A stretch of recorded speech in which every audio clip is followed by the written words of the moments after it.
Alors bonjour, je me présente, Annie Picard. Je suis responsable d'information et de promotion sur les études à la Faculté des sciences sociales. Je vous souhaite la bienvenue à cette séance d'information sur l'anthropologie, une réponse aux besoins du monde d'aujourd'hui. La séance d'information sera présentée par Mme Natacha Gagné, professeure titulaire au département d'anthropologie de l'Université Laval.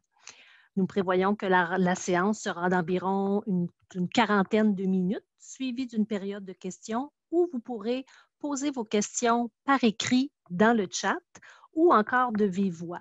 Pour ce faire, à la fin de la présentation, vous pourrez appuyer sur le petit bouton réaction en bas de la page et ainsi je vais autoriser plutôt le micro afin que vous puissiez poser votre question et je le répète, ou encore par le chat.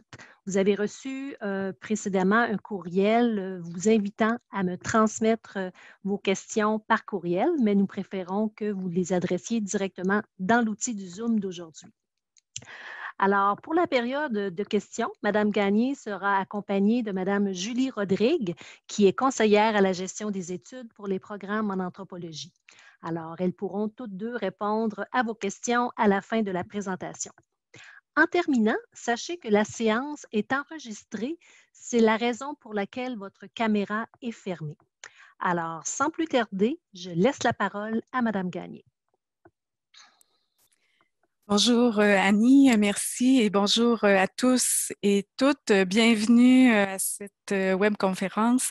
Donc, pendant cette rencontre, je vous donnerai un aperçu de la façon dont l'anthropologie offre des réponses adaptées aux besoins du monde actuel. Je montrerai comment nos diplômés sont recherchés sur le marché du travail. Hein. Comme vous le verrez, on les retrouve dans des secteurs d'activité névralgiques. Vous pouvez avoir une idée en jetant un œil à ces citations que j'ai recueillies pendant mon mandat à la direction des programmes de premier cycle qui a pris fin hier. Donc, des citations que j'ai collectées dans divers médias d'information ici et à l'international. Donc, comme on le verra, on retrouve, et comme vous le voyez dans ces citations, on retrouve des anthropologues en santé publique dans les entreprises, y compris dans l'industrie numérique, dans le domaine de la lutte au changement climatique et le développement durable, dans le domaine des migrations et des affaires autochtones. Dans les prochaines minutes, je vous présenterai des exemples concrets d'emplois occupés par nos diplômés dans des domaines de pointe. Je vous parlerai également de ce qui distingue le bac en anthropologie à l'Université Laval et je vous donnerai un aperçu de nos programmes courts qui sont d'excellentes formations complémentaires pour les travailleurs déjà en poste. Commençons tout d'abord par une courte définition de cette discipline d'enseignement et ce champ de recherche. Donc, comme vous le savez, hein, il s'agit d'une science sociale, mais sur quoi porte-t-elle spécifiquement? Donc, pour le savoir, je propose de regarder l'étymologie du mot. Donc, celui-ci est composé de deux mots grecs, donc anthropos et logos.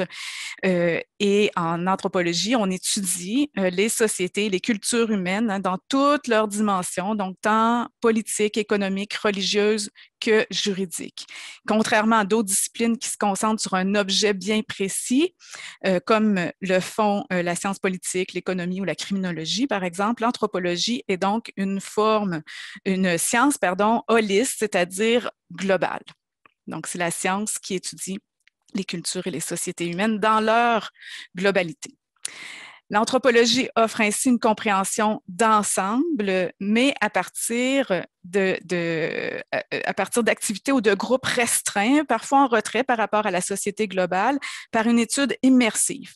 L'anthropologue tente de voir le monde à travers les yeux de ceux qui l'étudient.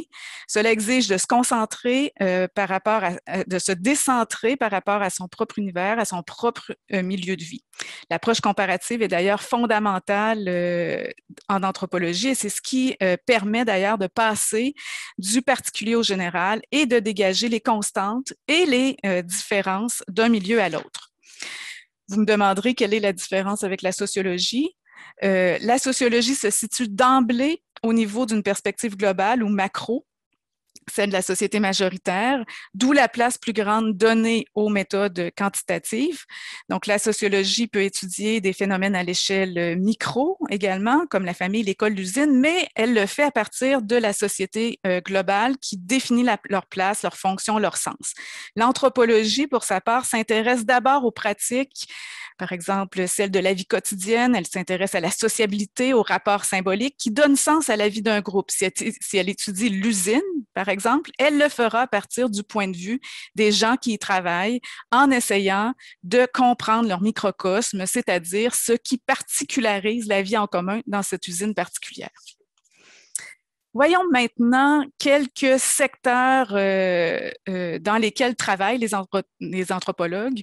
On les retrouve tant dans la fonction publique, dans les organismes publics et communautaires, dans les organismes de développement à l'international, les villes et les municipalités, les organismes de recherche, les organismes du domaine de la culture et de la muséologie, les établissements d'enseignement, que dans les entreprises privées.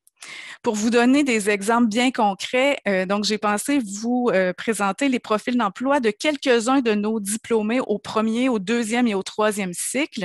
Donc, vous en avez ici deux exemples. Une à votre gauche, Claudine Pelletier-Paquin, qui œuvre, qui est recherchiste dans un parti politique. Et à droite, vous avez Catherine Charret, qui, elle, est conseillère pour le regroupement des centres d'amitié autochtones du Québec, donc une OBNL, un organisme à but non lucratif autochtone. Il s'agit simplement de deux exemples. Donc, dans ce qui va suivre, je vais vous en présenter d'autres en les regroupant par champ ou par domaine d'activité ou de spécialisation. Vous verrez qu'à l'intérieur d'un même domaine, les anthropologues sont embauchés dans divers secteurs. Je ne pourrai évidemment pas vous parler en détail de chacun des profils, mais vous trouverez plus d'informations sur nos diplômés sur la page des emplois pour anthropologues de notre site Web. Donc, les profils de nos diplômés que je vais vous présenter s'y retrouvent. Et vous retrouvez là, ici l'adresse en haut de cette diapo de cette page des emplois pour les anthropologues, mais c'est aussi très facile, elle est très facile à identifier là, quand vous faites une recherche sur Google là, en inscrivant des emplois pour anthropologues. Tous les profils qui s'y trouvent ne seront pas repris aujourd'hui, donc il y en a plus à découvrir. Je vous invite à explorer en plus de détails là, les trajectoires de carrière de nos diplômés. C'est un bel outil, cette page des emplois pour les anthropologues, pour donner des exemples concrets aux aspirants anthropologues. Les diplômés y présentent leur emploi actuel, leurs expériences professionnelles antérieures, la pertinence également de l'anthropologie dans leur domaine d'emploi.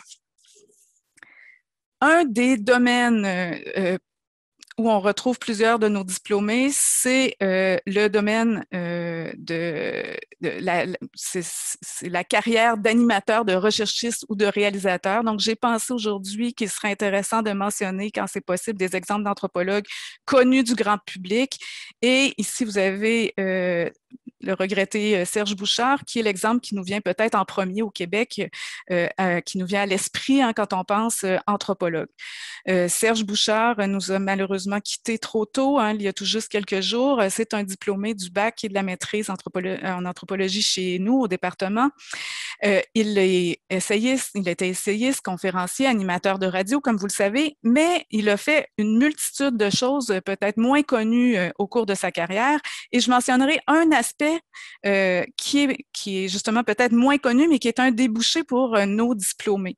Donc, pendant très longtemps, il a fait de la formation sur la diversité culturelle et les enjeux spécifiques aux Autochtones auprès des étudiants en en formation policière au Québec et aussi aux membres des Forces armées en France.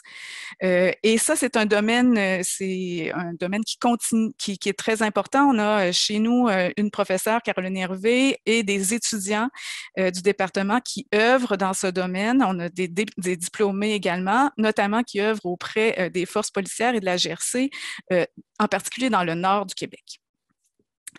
Un diplômé plus récent, que peut-être que certains connaissent dans ce domaine d'emploi, c'est André Martineau. Il est diplômé donc du bac. Il est recherchiste, réalisateur radio, animateur et chroniqueur. Il anime et réalise l'émission L'Histoire ne s'arrête pas là. En fait, c'est un podcast qu'on retrouve à Radio-Canada. Et il vient de gagner le prix Numix qui récompense l'excellence en créativité numérique au Québec. Et donc, on est très fiers de lui. Il est aussi chroniqueur pour plusieurs séries historiques, par exemple Montréal et la série Québec à Télé-Québec.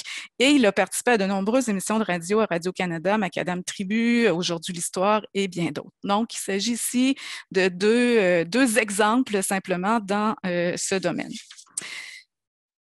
Un autre domaine où font carrière nos diplômés, c'est celui du journalisme ou des médias d'information. Pour les abonnés au service des nouvelles de Radio-Canada, vous aurez reconnu Alexandra Chaska, qui est une diplômée de notre département. Donc, elle est journaliste correspondante à l'étranger pour Radio-Canada pendant longtemps. Elle a pris sa retraite de Radio-Canada. Elle est maintenant journaliste là, indépendante. Elle a été la présidente d'honneur du 50e anniversaire de notre département qu'on a célébré en 2020, donc c'est une occasion de vous le souligner. L'anthropologie a comblé, dans son cas, son goût de l'aventure puis de rencontre avec l'autre. Elle a travaillé sur les relations interethniques à la maîtrise, ce qui l'a préparé à sa carrière comme correspondante journaliste à l'étranger. Une autre de nos diplômées est Marie-Claire Giffard dans le même domaine. Donc, elle est journaliste à la recherche ici Radio-Canada Québec. Après son bac en anthropologie, elle a poursuivi sa formation en communication publique et elle insiste sur le fait que les compétences acquises en anthropologie, notamment en collecte de données puis en analyse de données, sont essentielles à sa profession. Autre domaine où plusieurs de nos diplômés font carrière, c'est celui de l'éducation. Bon, c'est un domaine peut-être plus connu. Donc, on a évidemment des professeurs d'anthropologie au collégial, mais aussi à l'université. Ici, je vous ai présenté simplement à droite là, deux exemples. Mais on a aussi des diplômés qui œuvrent dans ce domaine-là dans d'autres milieu. C'est le cas ici de Marie-Ève Ross qui travaille au ministère de l'Éducation et de l'Enseignement supérieur. Donc, elle travaille en évaluation de programmes au sein de la direction de la planification, de l'évaluation et du suivi des résultats du ministère de l'Éducation. Elle a été aussi précédemment conseillère à l'évaluation puis à la recherche à l'Office des personnes handicapées du Québec. Et dans son cas, l'anthropologie, en plus de la doter de compétences en méthode de recherche et d'analyse, lui a donné des compétences pour mieux cerner les enjeux sociaux et culturels dans ses démarches évaluatives.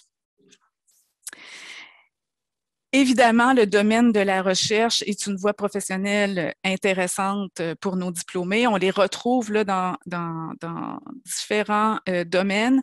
Donc, ici, vous avez l'exemple d'Aurélie Maire, qui est rédactrice en chef d'une revue, une revue spécialisée qui est la revue Études Inuit. Vous avez ensuite on a des diplômés comme Delphine Théberge, hein, qui travaille dans des chaires de recherche. Pour sa part, elle travaille à la chaire de recherche en leadership en foresterie autochtone à l'Université Laval. On a plusieurs diplômés qui travaillent dans d'autres chaires de recherche. Donc, je vous invite à visiter la page des emplois des anthropologues pour avoir un aperçu des domaines de recherche ou des chaires de recherche où est-ce qu'ils œuvrent.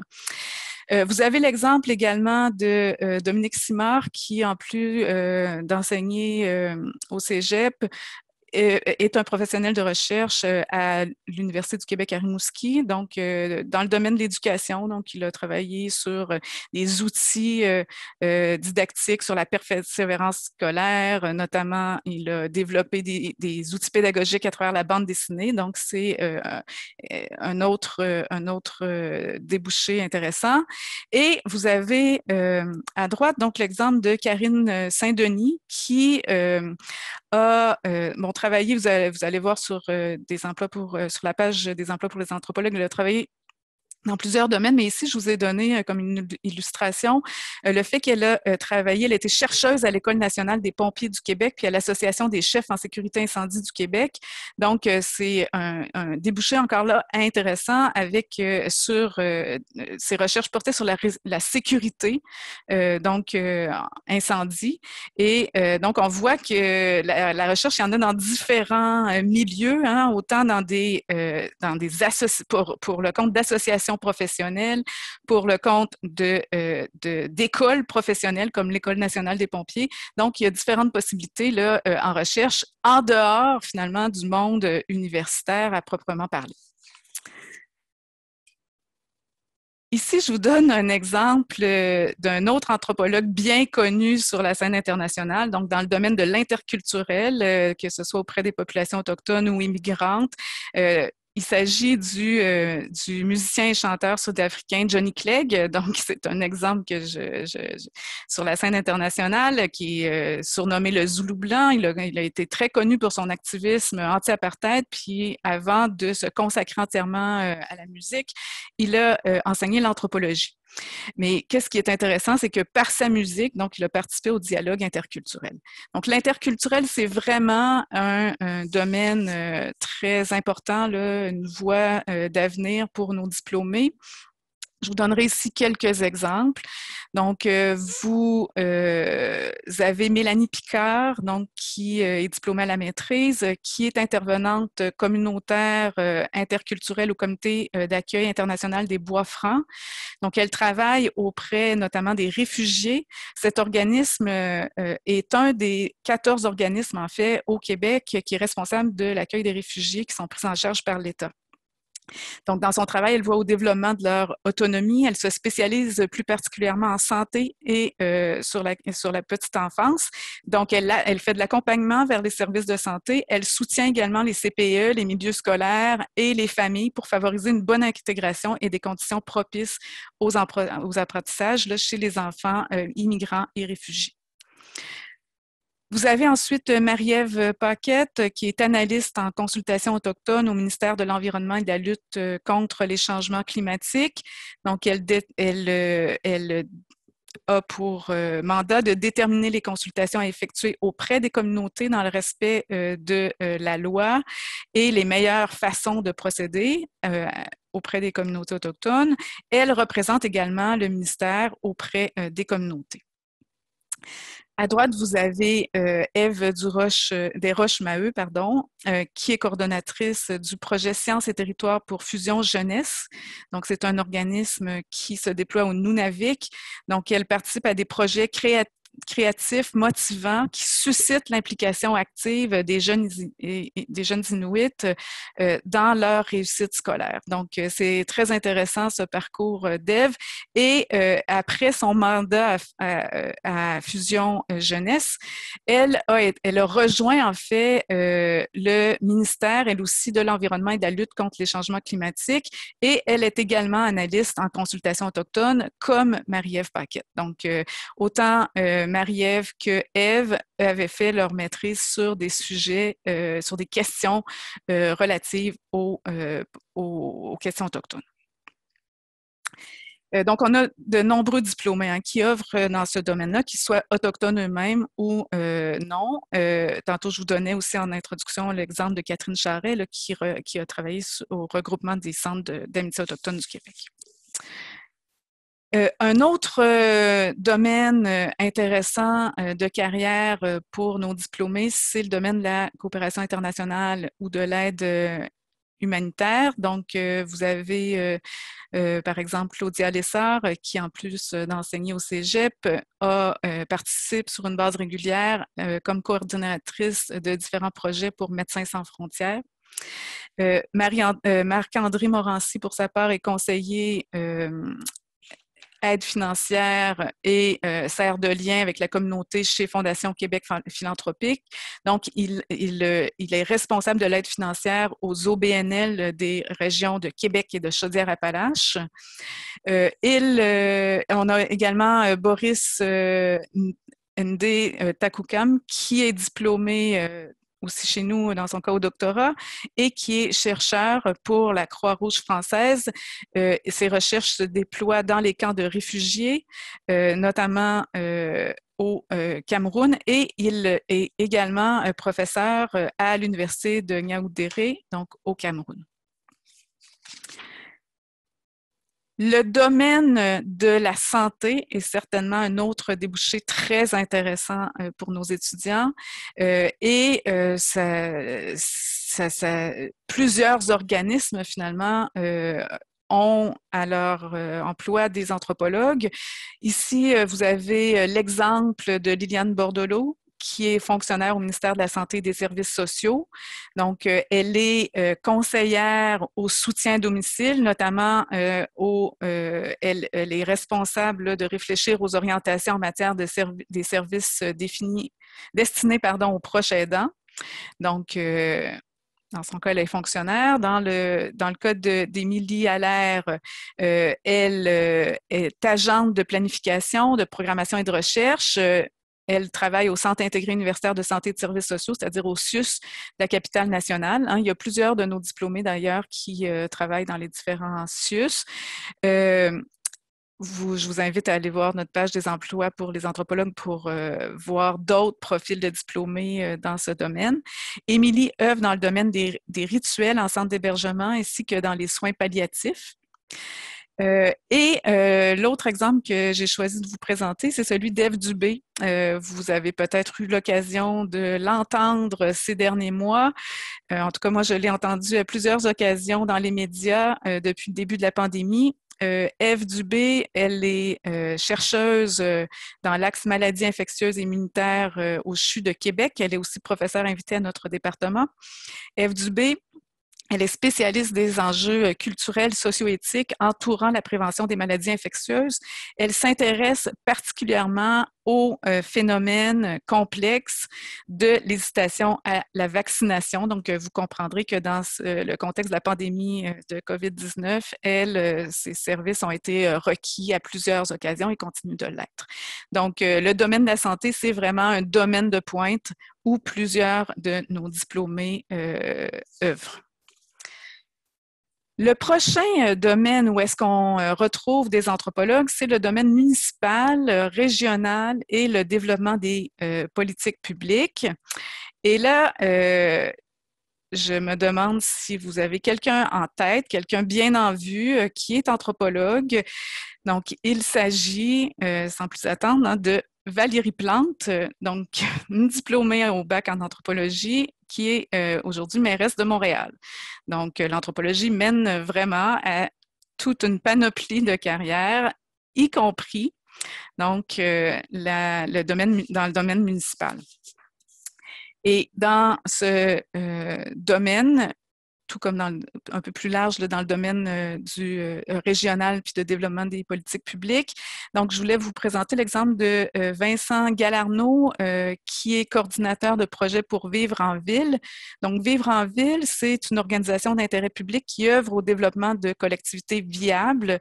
Dans ce cas, il a été pendant longtemps responsable des jardins collectifs et présentement, il est responsable des systèmes alimentaires de proximité dans les villes et les régions du Québec.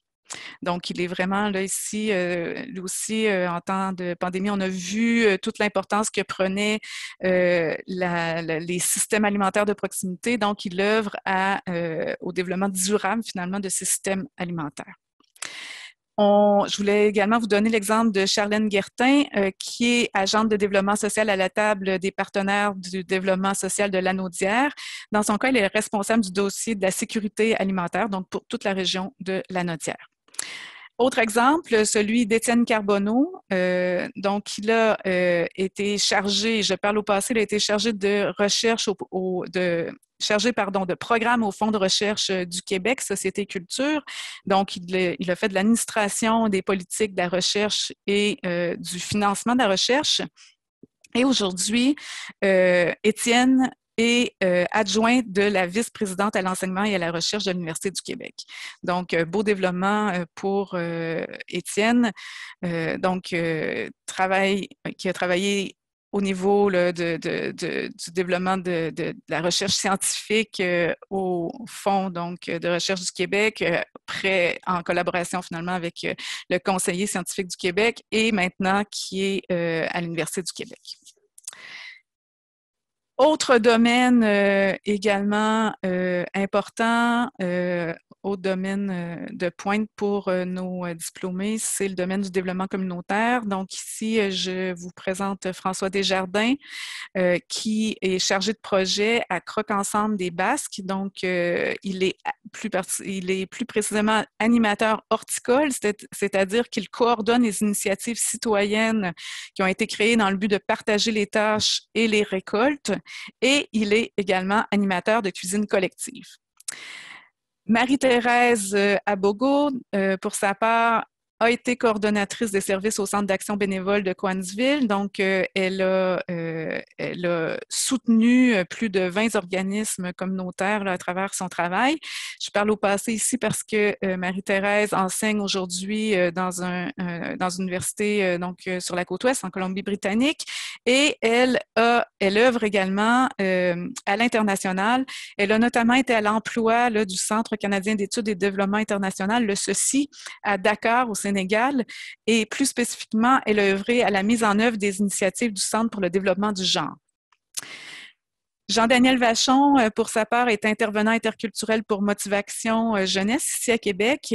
Donc, une partie de la mission de Motivation Jeunesse, c'est de contribuer à l'intégration des jeunes immigrants à travers des activités sportives et de plein air. Il travaille auprès de jeunes dans des classes d'accueil et d'intégration primaire et également auprès de jeunes de classes de francisation au secondaire.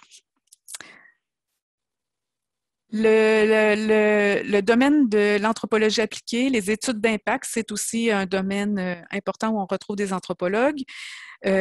Karine Dubé est présentement chargée de projet au ministère de l'Environnement et de la lutte contre les changements climatiques. Son emploi consiste à évaluer les conséquences positives et négatives sur la société des grands projets de développement, que ce soit les centrales hydroélectriques, les parcs éoliens, les routes et les autoroutes, des sites d'enfouissement donc, et d'autres types là, de grands projets.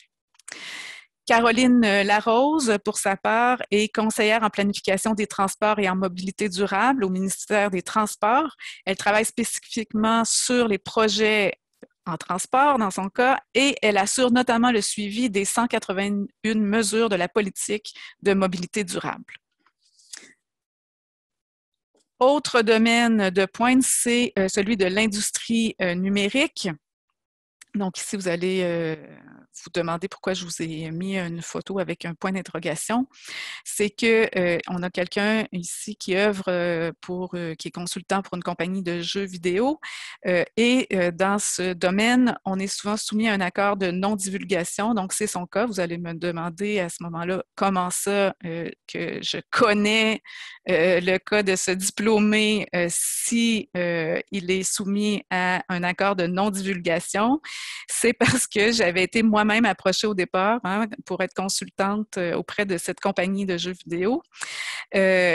Je n'avais pas le temps de faire ce travail-là en même temps que mon travail à l'université. Et donc, c'est maintenant un de nos diplômés au doctorat qui a cet emploi. Mais ça a été pour moi, cet échange avec cette compagnie, une belle occasion de me rendre compte qu'il y a plusieurs anthropologues dans cette boîte de jeux vidéo. Et d'ailleurs, celui qui m'avait contacté, il travaille à temps plein. Donc, il ne s'agit pas juste de consultants occasionnels, mais aussi, il y a des anthropologues qui travaillent dans cette industrie à temps plein pour conseiller, pour développer des jeux vidéo qui soient réalistes, qui aient un caractère d'authenticité. Ensuite, je vous donne l'exemple de Philippe Messier, qui est réalisateur vidéo et multimodal. Donc, il a produit des vidéos et des documents multimédia pour Equitas, par exemple, la Maison des jeunes de Saint-Léonard, le Centre d'action Bordeaux-Quartier-Ville, la Maison du Père, etc. Aujourd'hui, il est également professeur à University of Prince Edward Island, donc l'Université de l'île du Prince-Édouard. Et tantôt, je vous ai parlé d'André Martineau, qui fait des podcasts à Radio-Canada. Donc, c'est aussi un autre exemple là, de quelqu'un qui œuvre dans l'industrie numérique. Donc, Donc, c'est aussi un domaine d'avenir où est-ce qu'on retrouve des anthropologues. Autre domaine important où on retrouve des anthropologues, c'est le domaine de la consultance, donc le fait d'avoir une boîte, une entreprise de consultation soi-même. Et il y a une anthropologue dont le fils est connu du grand public à l'international, qui a travaillé dans ce domaine. Peut-être que vous pouvez la reconnaître. Donc, il s'agit en fait de Madame Anne Dunham, qui est la mère de l'ancien président des États-Unis, Barack Obama. Donc, être anthropologue, c'est peut-être aussi avoir un fils président un jour. Donc, Madame Dunham offrait son expertise dans le domaine du microcrédit en Indonésie, plus particulièrement auprès des femmes qui voulaient développer des programmes de développement. Dans notre département, on a 2 diplômés, 2 exemples que je vous donnerai ici de diplômés qui font de la consultance. Donc, on a Mary Richardson, qui est consultante anthropologue autonome. Elle a une variété de clients. Elle travaille pour des organisations communautaires, elle travaille pour des réseaux régionaux, provinciaux, elle travaille pour des programmes internationaux. Elle est, dans son cas, spécialisée sur les questions environnementales, particulièrement sur les questions liées à l'agriculture et à la ruralité. Elle s'intéresse également aux questions de genre, de santé, développement des communautés et le développement international. À droite, vous avez l'exemple de Sandra Saint-Laurent, qui est consultante autonome. Elle a sa boîte de consultation en recherche et rédaction sur les questions relatives à la santé et elle est également fondatrice et directrice aujourd'hui du partenariat communauté en santé, qui est le réseau pour la santé en français au Yukon. Autre domaine important où on retrouve beaucoup d'anthropologues, c'est le domaine des arts et de la culture. Et là, je vous ai mis de grands diplômés connus. Donc, Bernard Raymond, qui est documentariste et cinéaste. Pierre Falardeau, qui nous a quittés, mais qui était cinéaste. Paul Piché, qui est auteur, compositeur, interprète. Donc, l'anthropologie leur a donné une sensibilité particulière, a donné une touche particulière à leur art. Ils sont tous les 3 sensibles aux injustices, aux enjeux de mémoire. Ils proposent aussi un certain rapport à l'histoire et au patrimoine. Et parmi nos diplômés, on a Julie-Christine Lenné, qui est spécialiste de la culture Huron-Wendat, elle-même Wendat. Elle travaille au Centre de développement de la formation de la main-d'œuvre pour le Conseil de la Nation Huron-Wendat. On a aussi Lisa Cooper-Qualuk, qui est Inuk, donc qui vient de la communauté inuit, et elle est conservatrice depuis 2 ans, je pense, responsable de l'art et de la culture inuit au Musée des Beaux-Arts de Montréal. Et on a également Jonathan Lenné, qui est conservateur responsable des cultures autochtones au Musée McCord. Donc, c'est un nouveau mandat qui lui a été confié en 2020. Précédemment, il était conservateur pour les premiers peuples au Musée canadien de l'histoire. Donc, c'est un autre domaine. Où est-ce qu'on retrouve d'autres de nos diplômés? Je vous ai mis un autre exemple ici, celui de Céline de Lessardière, qui travaille pour le Centre d'art Picha. Donc, elle est responsable de ce centre d'art au Congo. C'est une OBNL qui vise la promotion de la créativité artistique comme outil de développement personnel dans un contexte de répression politique et économique. Donc, c'est assez diversifié. Comme vous avez pu le voir, les diplômés en anthropologie sont des professionnels polyvalents qui sont compétents pour remplir diverses fonctions, occuper divers types d'emplois ici puis à l'international. Et pour résumer, vous avez ici quelques exemples de titres de postes occupés par des anthropologues. C'est très rare qu'on va voir des offres d'emploi qui utilisent le titre anthropologue comme tel, mais voici un peu le genre de titres de postes que nos diplômés occupent. Après un bac en anthropologie, les diplômés peuvent offrir leurs services pour faire de la collecte puis de l'analyse de données, pour faire de la consultation de population, pour faire des études de réception ou d'impact, pour confectionner également des rapports synthèse. Une formation plus avancée à la maîtrise au doctorat permet d'offrir, bien entendu, des services plus spécialisés. Voyons maintenant, dans les dernières minutes qui nous restent, avant la période de questions, Voyons la formation que nous offrons au département. Donc, on offre une solide formation disciplinaire générale en anthropologie qui comprend l'apprentissage des méthodes propres à la recherche qualitative. Ce qui nous particularise, c'est également d'être spécialisé en anthropologie sociale et culturelle et de proposer donc une grande diversité de cours dans ce champ. Le programme de baccalauréat est d'une grande flexibilité. Il permet aux étudiants de profiler sa formation, à l'étudiant de profiler de sa formation selon les régions puis les thématiques qui l'intéressent le plus. Donc, il y a 2 volets de cours optionnels en plus de la formation obligatoire, donc le volet culture et société qui permet de choisir des cours sur des diverses régions du monde en fonction des intérêts des étudiants.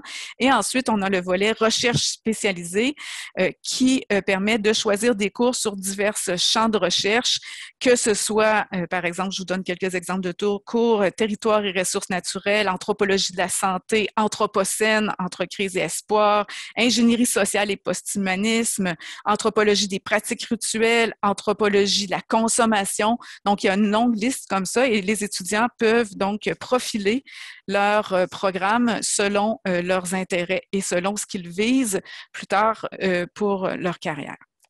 Nous proposons aussi une opportunité unique qui est la formation pratique. Donc, il s'agit de 3 cours ou 9 crédits pour faire une expérience directe du marché du travail. Donc, la formation pratique permet des expériences diversifiées ici ou à l'étranger. Pour tous, c'est l'occasion d'un premier terrain, c'est-à-dire d'une collecte de données. Pour plusieurs, la formation pratique, c'est une porte ouverte sur le monde du travail. Hein. Plusieurs se font offrir un emploi ou un contrat à l'issue de la formation pratique. Et d'ailleurs, pour certains, ces temps-ci, c'est un défi de terminer leur bac, car plusieurs travaillent à temps plein puisqu'ils se sont fait offrir un contrat là, après la formation pratique. Donc, la demande est grande là, pour les étudiants. Et pour d'autres, c'est aussi une expérience qui les mène à la maîtrise. Donc, vous pouvez voir que la formation pratique peut prendre la forme d'une insertion en milieu de travail ou encore d'une initiation à la recherche au sein d'une équipe préétablie, soit à l'université ou à l'extérieur de l'université, ou encore sur un sujet qui les passionne ici ou à l'étranger. Je vais vous donner maintenant quelques exemples de formations pratiques, de projets qui ont été réalisés dans les dernières sessions. Donc ici, vous avez l'exemple de Mathieu Larivière qui est aujourd'hui étudiant à la maîtrise. Il est diplômé au bac en anthropologie avec concentration en environnement. Donc, il a réalisé un projet dans le cadre de des recherches d'une professeure du département à Cuba. Donc, il a travaillé dans un village côtier. Il a étudié les conséquences sociales, économiques et environnementales de l'abandon d'un projet de centrale nucléaire qui a laissé 20 000 travailleurs sans emploi. Donc, il est allé sur le terrain. Ça a été vraiment une expérience là, qui lui a permis de faire une collecte de données. Vous avez ensuite Yasmine Fontaine, qui est diplômée du bac en anthropologie avec la concentration en études autochtones. Donc, elle a réalisé sa formation pratique au sein de sa communauté, qui est la communauté Innu sur la Côte-Nord. Elle a participé à un projet d'aménagement et de protection d'un site patrimonial Innu. Ensuite, vous avez l'exemple de Stéphanie Dumouchel, donc qui est finissante au bac en anthropologie. Elle a réalisé un projet personnel lié à son intérêt pour le tricot. Donc, elle est allée pour sa formation pratique dans l'archipel des Shetland, donc en Écosse, et s'est intéressée au rôle des femmes dans l'activité économique des Shetland et aux techniques de tricot traditionnelles. Elle a rencontré des artisans de toute la chaîne d'approvisionnement de la laine et a aussi fait des recherches dans plusieurs musées en Écosse et à Londres. Dernier exemple, Benjamin Malo, qui est présentement étudiant à la maîtrise en anthropologie et professionnel de recherche au CHU de Québec. Donc, il a fait sa formation pratique au bac à l'Institut national de santé publique du Québec, à l'INSPQ. Il a été impliqué dans un projet visant à comprendre les attitudes et les comportements relatifs à la vaccination. Donc, il a travaillé notamment avec Eve Dubé, que vous voyez sur la droite, dont je vous ai parlé tantôt. Sa formation pratique lui a ouvert des perspectives d'avenir intéressantes. Donc, il a été auxiliaire de recherche après sa formation pratique et maintenant, il est professionnel de recherche et il se prépare à entreprendre des études doctorales. Donc, vous voyez que la formation pratique permet d'acquérir dès le bac des expériences variées, marquantes, qui permettent de renforcer les compétences et de se préparer concrètement au marché du travail. Et les étudiants terminent donc le bac avec des expériences qu'ils peuvent faire valoir sur le CV auprès des employeurs. Bon, vous m'avez entendu dire que Mathieu était diplômé au bac avec concentration en environnement et que Yasmine Fontaine l'était avec concentration en études autochtones. Donc, on a 2 options de concentration au bac en anthropologie à l'Université Laval. Celle en environnement et celle en études autochtones. Le cheminement avec concentration, c'est une petite spécialisation, c'est une option très intéressante. Ça suppose de faire la formation pratique dans le domaine de la concentration.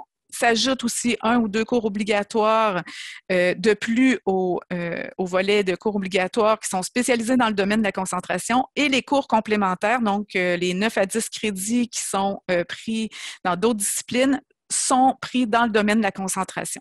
Donc, ce n'est pas obligatoire, mais c'est une option très intéressante qui apparaît sur le diplôme à faire valoir auprès des employeurs. Le bac offre aussi la possibilité de stages rémunérés. Donc, on a un stage dans la fonction publique du Québec et un stage à l'Assemblée nationale du Québec. C'est la possibilité d'acquérir une autre expérience de travail concrète qui peut s'ajouter à la formation pratique et c'est contributoire au bac. Donc, le stage dans la fonction publique très souvent débouche sur des contrats ou des emplois par la suite et le stage à l'Assemblée nationale permet d'acquérir une compréhension très intéressante de l'intérieur des institutions politiques québécoises. Le bac offre également le profil international, donc c'est la possibilité de faire une session complète à l'étranger dans une université partenaire entièrement contribuable au bac. Donc, il n'y a pas de retard dans la diplomation. Ça se fait à l'hiver de la 2e année. Le profil, il est indiqué sur le diplôme. Les étudiants payent les frais de scolarité de l'Université Laval, ce qui est très avantageux dans le cas, par exemple, de destinations comme les États-Unis où les frais sont très élevés.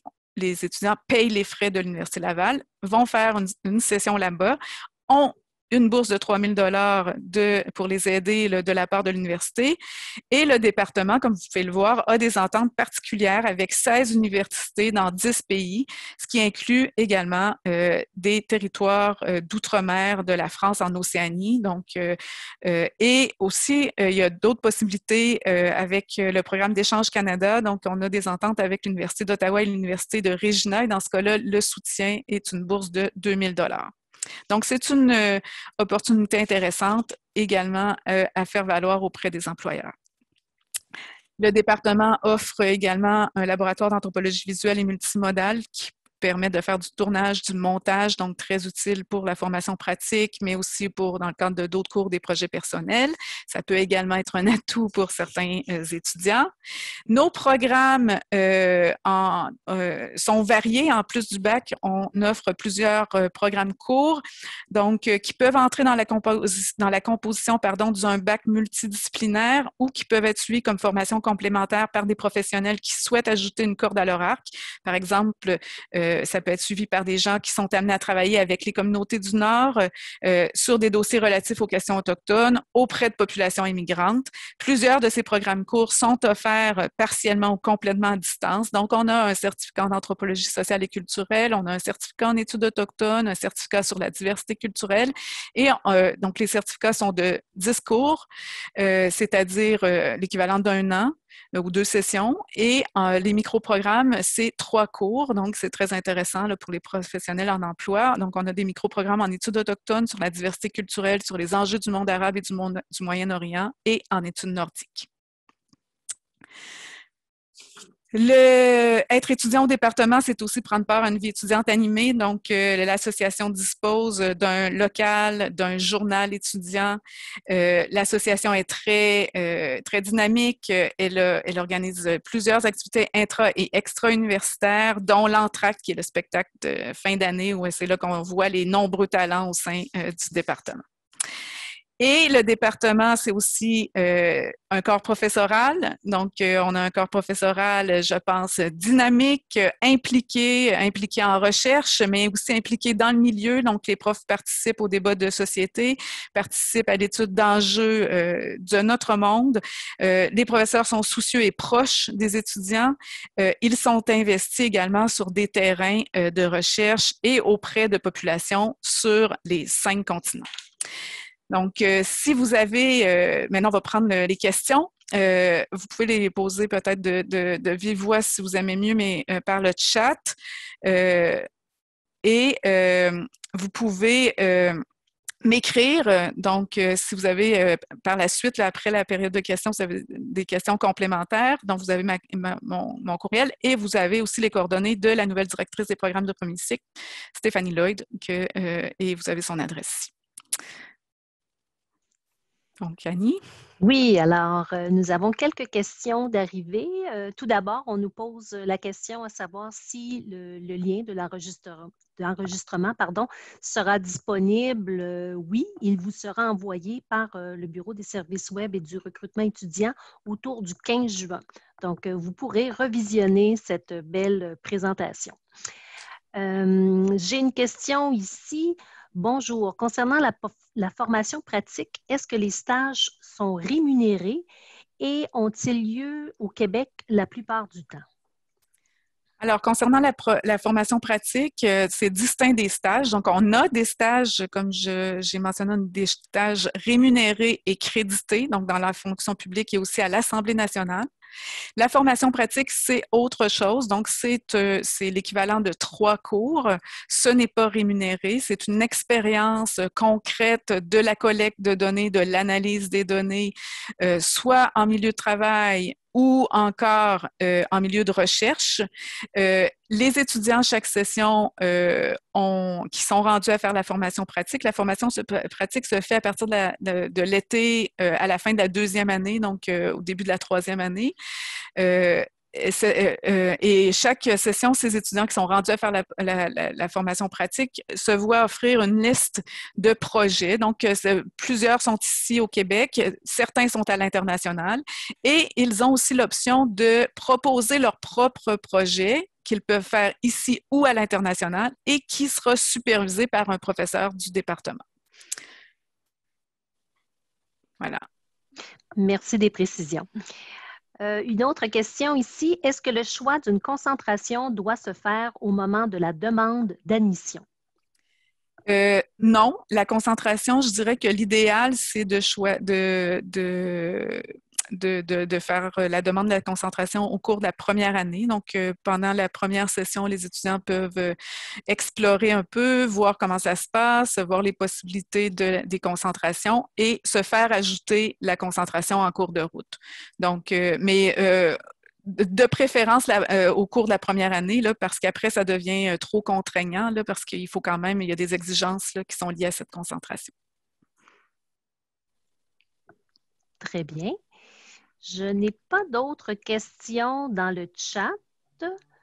Je vous rappelle de ne pas hésiter à nous écrire vos questions dans la section chat ou bien encore lever la main avec le petit bouton réaction et nous pourrons débloquer votre micro pour que vous puissiez nous poser votre question de vive voix. Alors, on peut attendre quelques instants. Je m'assure de ne pas échapper personne, de ne pas échapper des questions. N'hésitez pas à prendre la parole, hein, parce que j'aimerais bien voir vos visages également. Là, je me suis parlé sans vos images pendant... Alors, il ne semble pas y avoir de questions. Je crois que tout était bien clair. Attendez un petit moment. Oui, j'ai d'autres questions. Est-ce que la maîtrise en anthropologie est très encouragée pour avoir accès à des emplois plus intéressants?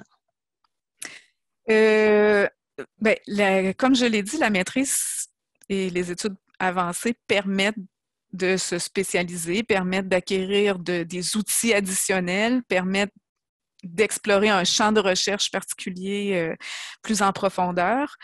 Mais dès le bac, il y a quand même des emplois très intéressants qui sont occupés par nos diplômés. Donc, je vous invite vraiment à aller voir la page des emplois pour anthropologues parce que on a la présentation de cette page permet de distinguer les étudiants qui sont diplômés au bac de ceux qui sont diplômés à la maîtrise puis au doctorat. On va avoir de nouveaux bientôt là, portraits au bac parce qu'il y en a, il y a des emplois très intéressants, notamment dans le domaine de l'immigration. Ces temps-ci, j'ai un exemple d'une diplômée qui m'a écrit hier pour me dire qu'elle venait d'obtenir un emploi dans le domaine de l'accueil des immigrants là, dans un organisme parapublic ici à Québec. Donc ça, c'est un domaine qui est très intéressant. Il y a je dirais qu'il y a une grande diversité d'emplois qui sont disponibles pour les diplômes au bac. Et la maîtrise permet donc peut-être des avancements qui exigent des compétences plus précises, là, notamment en analyse des données, une expérience plus approfondie.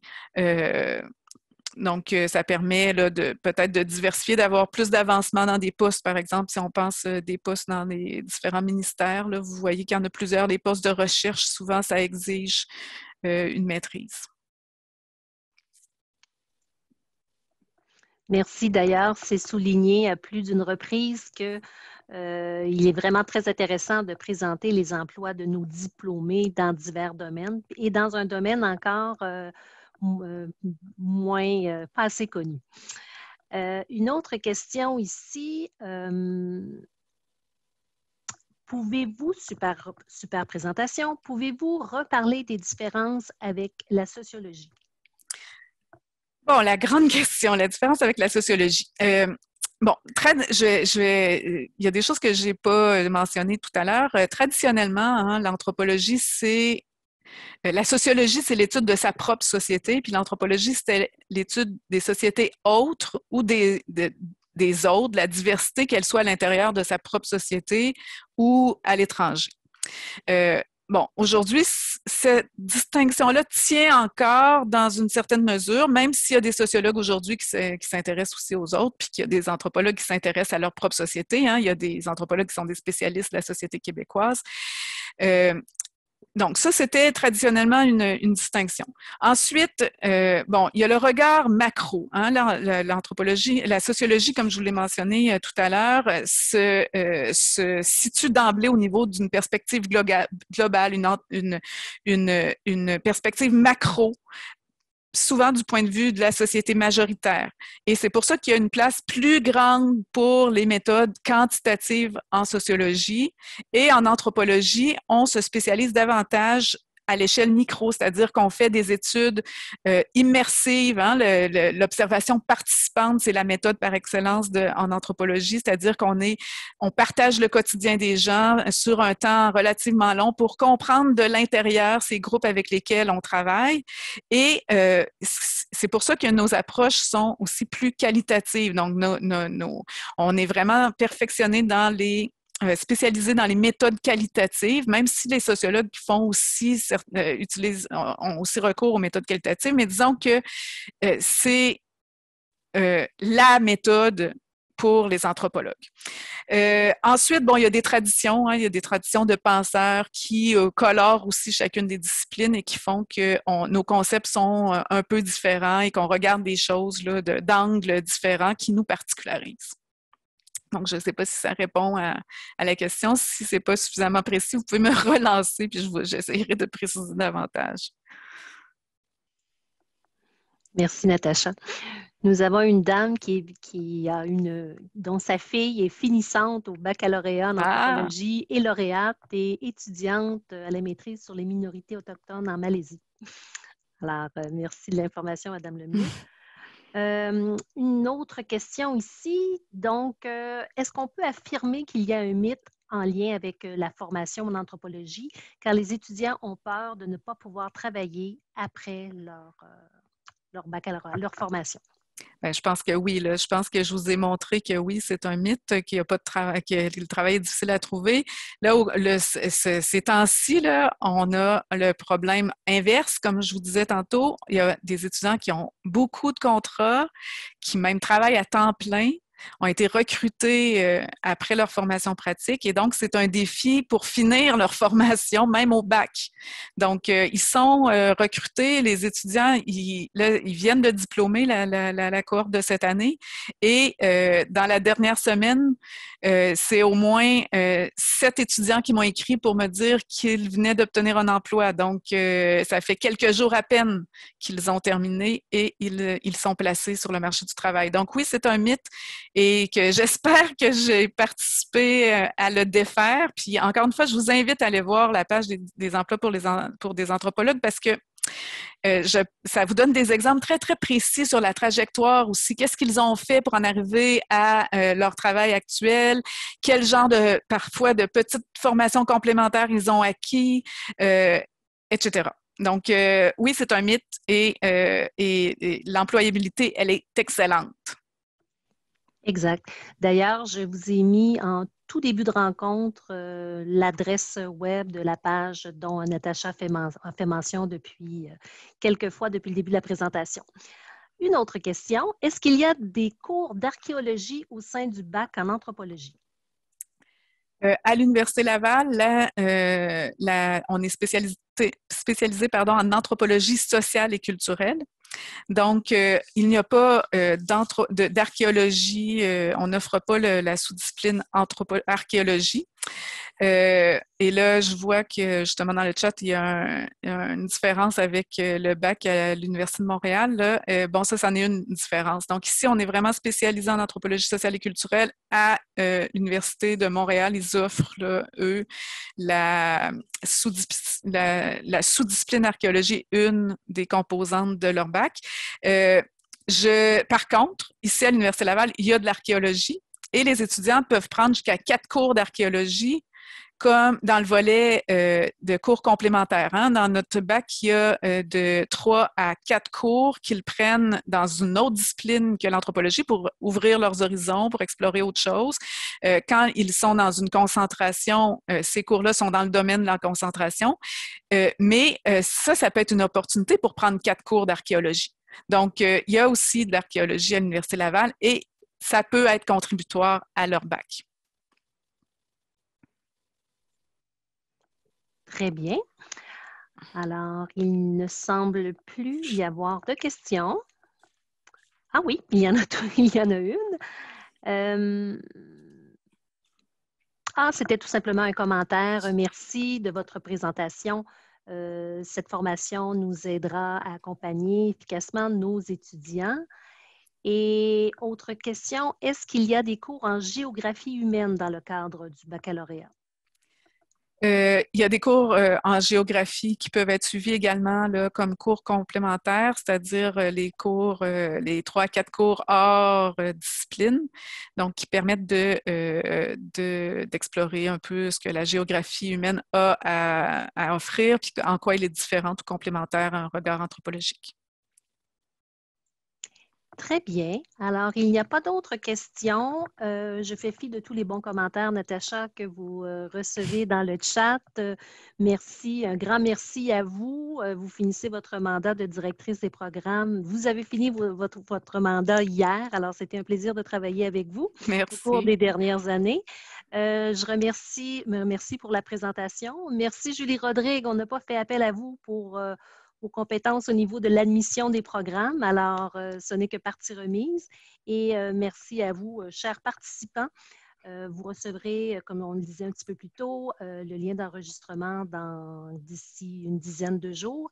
Et n'hésitez surtout pas à faire appel à nous pour tout projet de promotion quelconque pour promouvoir l'anthropologie auprès de vos étudiants. Alors, sur ce, bonne fin de colloque de séance d'information de cette semaine. Au revoir. Merci.